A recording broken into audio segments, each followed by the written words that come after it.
हजरत अली रजी अल्लाह ताला अन्हु एक मरका दे अंदर मौजूद ने, एक गजवा दे अंदर मौजूद ने।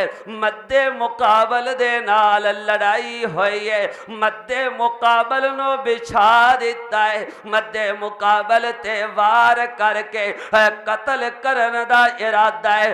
थल्ले वाले मद्दे मुकाबल ने आप दे चेहरे अनवर ते थुक सट दिती है, आपने छड़ दिता है।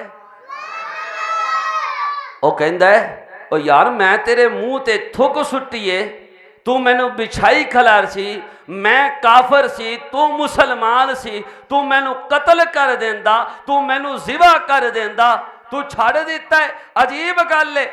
हजरत अली दा जवाब सुन, वाह अली तेरी अजमता तो कुर्बान जावा, वाह अली तेरियां शाना तो कुर्बान जावा, वाह अली तेरे हिलम तो कुर्बान जावा, वाह अली तेरी बुर्दबारी तो कुर्बान जावा।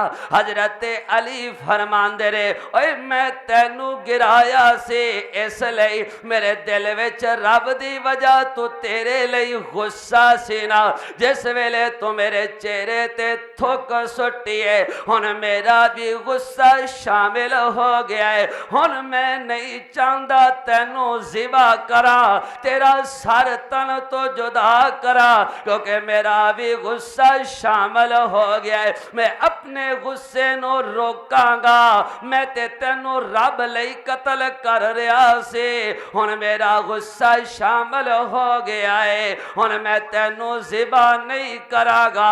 मद्दे मुकाबल ने आप दा हिलम देखिया, आप दी बुर्दबारी देखी ते कहंदा है, अशहदु अल्ला इलाहा इल्लल्लाह व अशहदु अन्ना मुहम्मदन अब्दुहु व रसूलुहु।